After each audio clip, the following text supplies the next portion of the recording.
I'm a 29-year-old woman, and my relationship with my mom 55F has always been a mess. She's the kind of person who can't let a problem go without finding someone to blame, and that someone is almost always me. It doesn't matter what the issue is, whether it's something minor like the wrong brand of cereal in the cupboard or something major like a family fight, she always finds a way to turn it back on me. My younger brother, though, he's 25 and basically a saint in her eyes. He's the golden child, the one who can do no wrong. For as long as I can remember, my mom has acted like I'm some kind of curse on the family. When my parents divorced, I was just 12 years old, and even then, she managed to pin it on me. She'd tell anyone who would listen that my difficult attitude made things harder for everyone, conveniently ignoring the screaming matches between her and my dad or the fact that I was just a kid, trying to figure out why my home was falling apart. Things didn't get better as I got older. If anything, they got worse. By the time I was a teenager, my mom had perfected the art of scapegoating. If she forgot to pay a bill and got hit with a late fee, it was because I distracted her. If my brother's grades slipped, it was because I didn't set a good example. If the dog ran away, it was my fault for leaving the gate open, even if I wasn't the one who let the dog out that day. I learned early on that arguing was pointless. She never admitted she was wrong,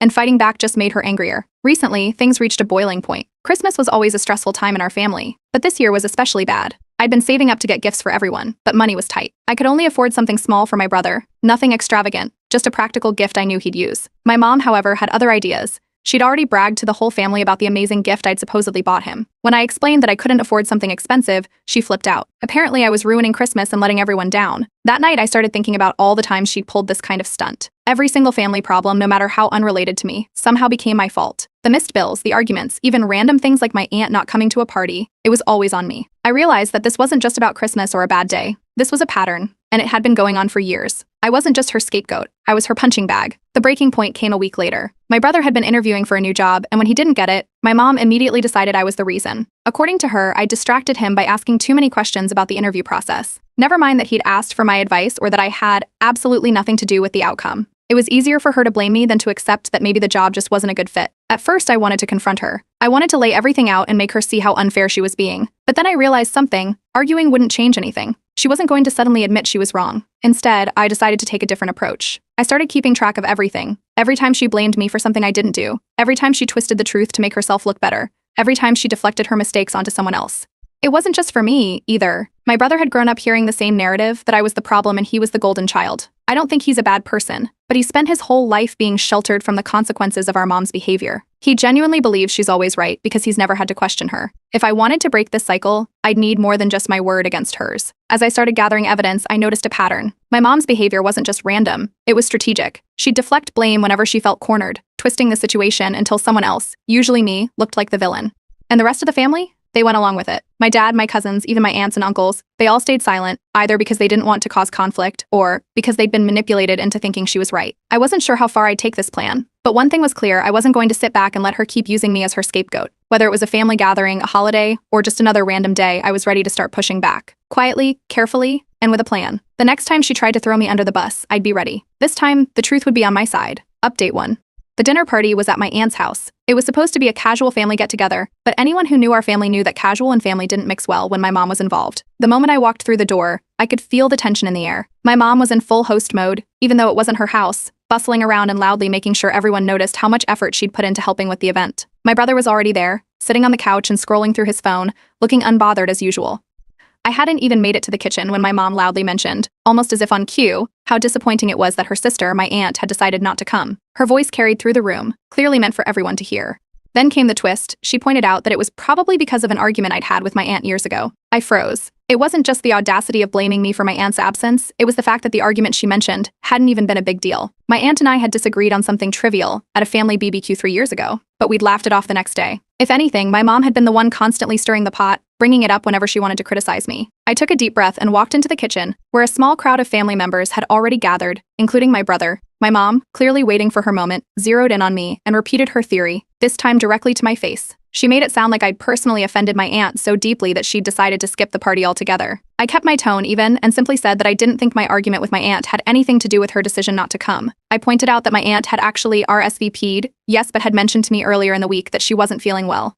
It wasn't unusual for her to skip events when she was under the weather, something everyone in the family knew. My mom didn't miss a beat. She pivoted, claiming that even if my aunt hadn't explicitly said it was my fault, my negative energy was probably a contributing factor. My brother, of course, chimed in to back her up, shaking his head like I was the worst person alive for ruining the vibe of a party I hadn't even been at yet. That's when I decided to stop being defensive and let her words work against her. I calmly asked if anyone else had spoken to my aunt recently. My mom faltered, glancing at my brother, who looked equally confused. My cousin, who had been quietly sipping her drink in the corner, suddenly spoke up. She said she'd talked to my aunt just a couple of days ago and confirmed that it was health-related, not drama-related. The room went silent for a moment. Instead of apologizing or even acknowledging that she might have been wrong, my mom immediately shifted gears. She blamed another cousin, suggesting that their recent disagreement over family finances might have been the real reason my aunt didn't show up. It was such an obvious deflection that even my brother looked uncomfortable. The conversation moved on, but I wasn't done yet. I discreetly started recording bits of the interaction on my phone. My mom's pattern was becoming clearer to everyone in the room, not just me. Over the next hour, she continued to throw around blame, finding ways to subtly, or not so subtly, shift every little hiccup of the evening onto someone else. The food wasn't served on time. Apparently, I hadn't helped enough in the kitchen. One of the kids spilled a drink on the carpet. She made a point to mention how my clumsiness must run in the family. By the time we sat down to eat, my cousins were whispering to me about how exhausting her behavior was. One of them even rolled their eyes when my mom launched into a dramatic retelling of another incident where I had supposedly offended someone years ago. But her version of the story didn't line up with what actually happened. I calmly asked her for details like where and when it supposedly occurred. She stumbled over her words, clearly flustered, before finally snapping that I was being argumentative. The rest of the meal was awkward, with people exchanging glances but no one willing to outright call her out. After dinner, I decided it was time to leave. My mom looked visibly annoyed as I said my goodbyes, but I didn't give her a chance to create another scene.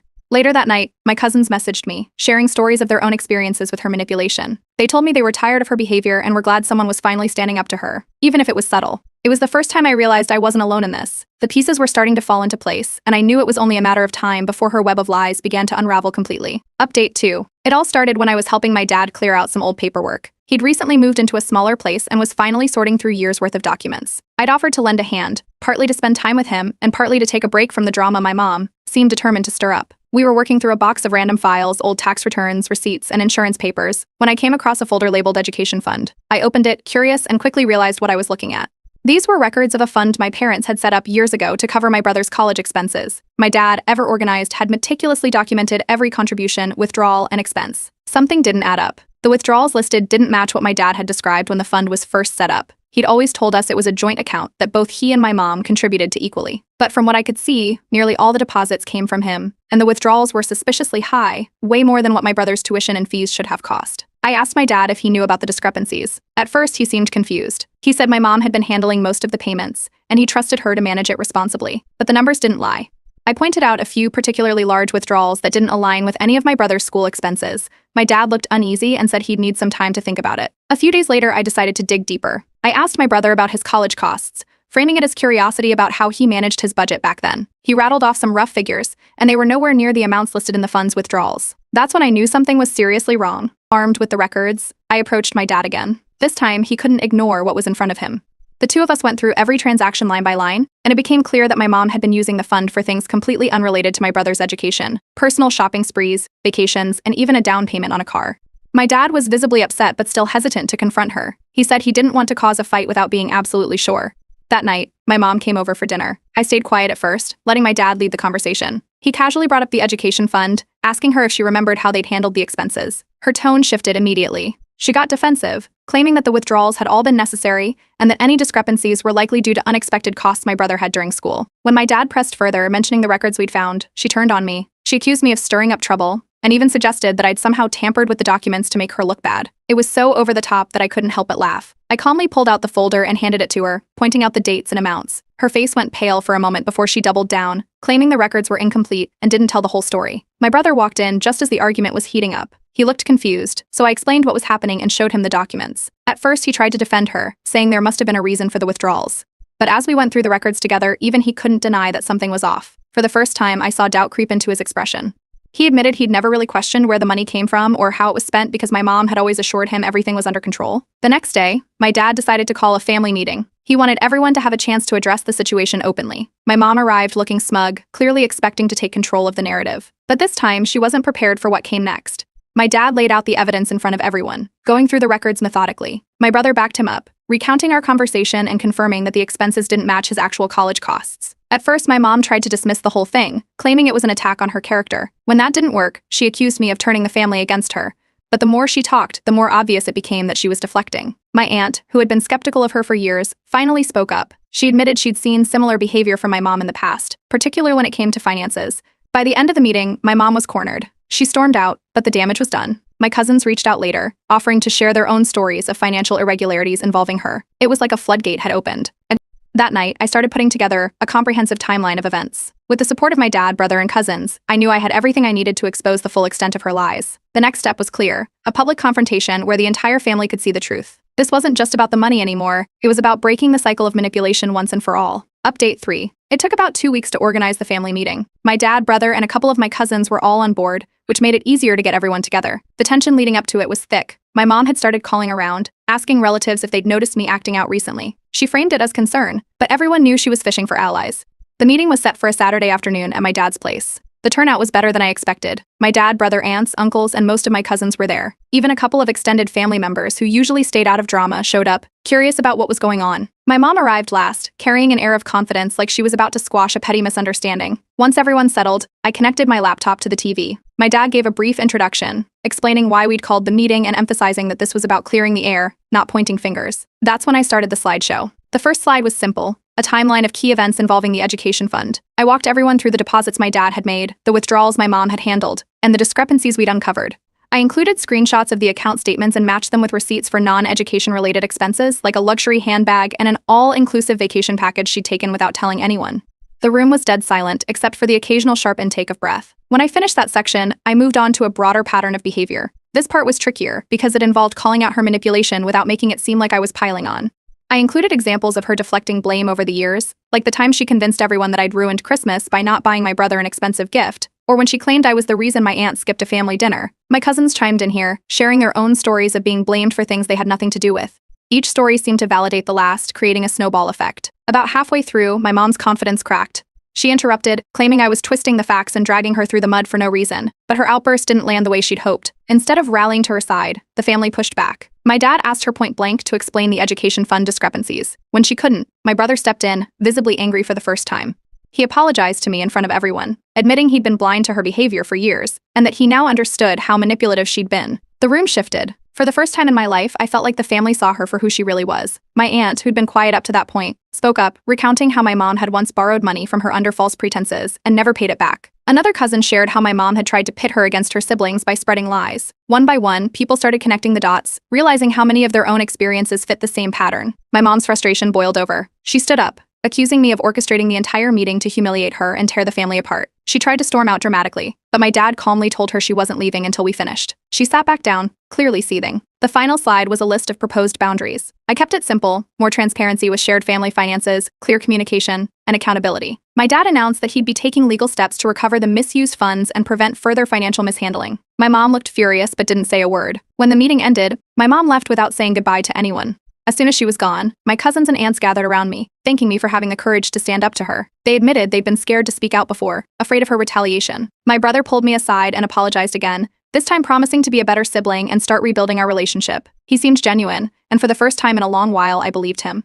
Over the next few days, I started receiving messages from extended family members who'd heard about the meeting. Some expressed shock, others shared their own stories of being manipulated by my mom. The support was overwhelming, and it felt like a weight had been lifted off my shoulders. But my mom, of course, wasn't done. She started spreading rumors about me, claiming I'd fabricated the entire presentation out of spite. But the family wasn't buying it. My dad reassured everyone that the evidence was solid, and my brother even posted a public apology on social media, taking responsibility for enabling her behavior in the past and thanking me for exposing the truth.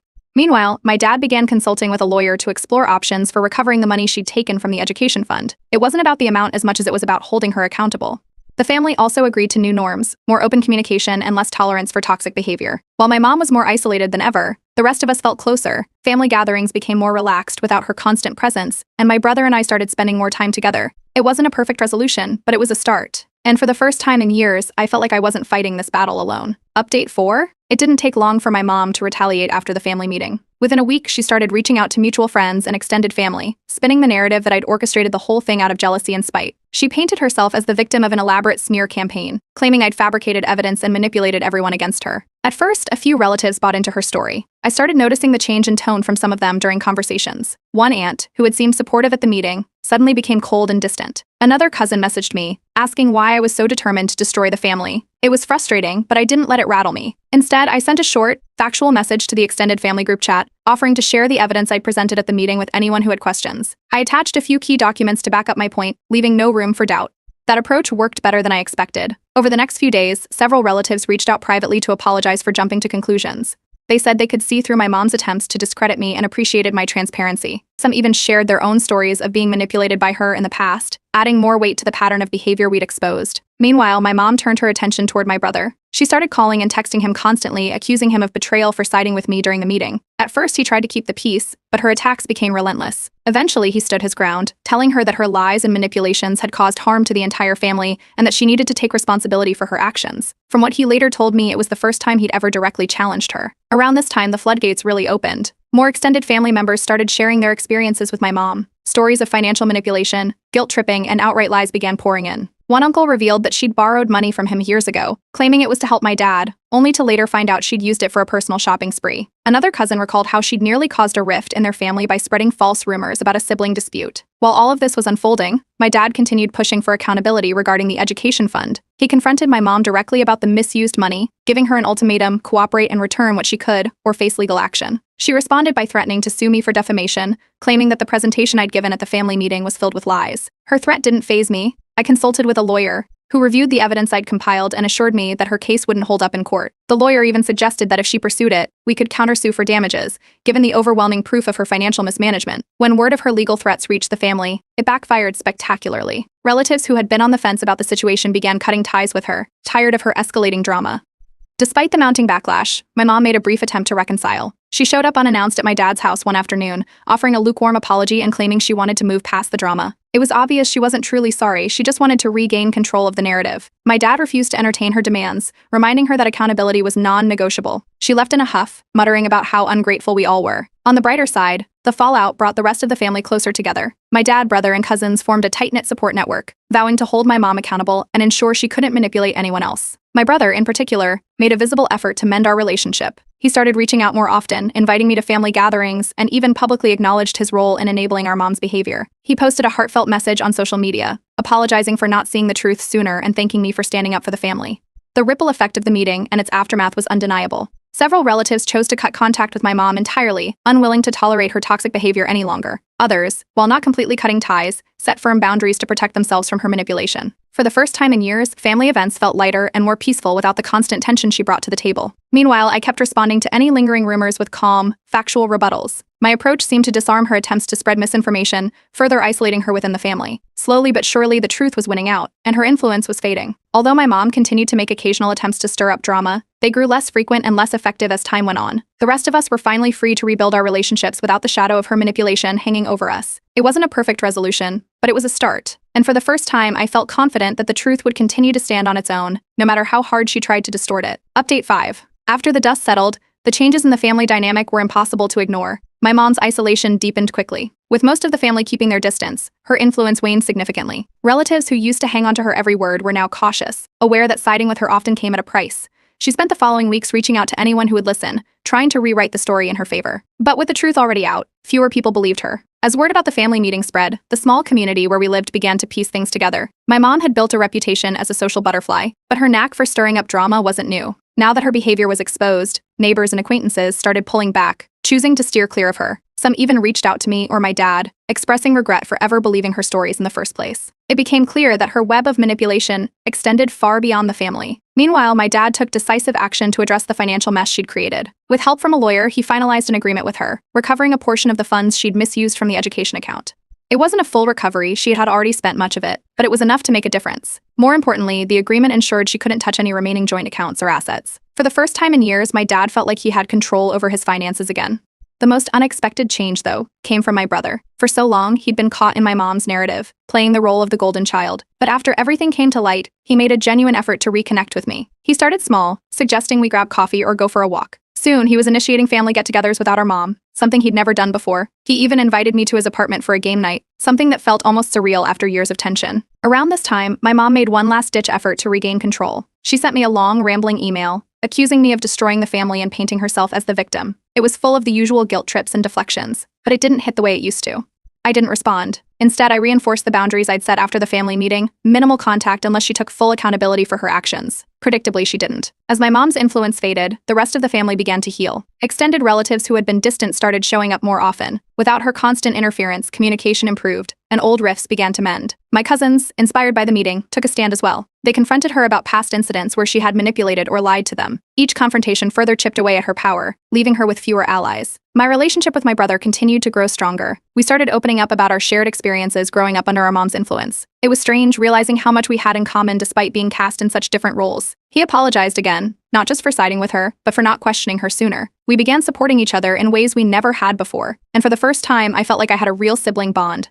Outside of family, I threw myself into my career. With the weight of my mom's manipulation off my shoulders, I found new energy and focus. I took on bigger projects, networked more aggressively, and even landed a promotion. The confidence I gained from standing up to her spilled into other areas of my life, and it felt incredible to channel that into something productive. The community also rallied around me in unexpected ways. Friends who had once been skeptical of my side of the story reached out to apologize, admitting they'd been fooled by my mom's charm. Even people who barely knew us acknowledged her toxic behavior, sharing their own encounters with her manipulations. It was validating to know that the truth was finally undeniable.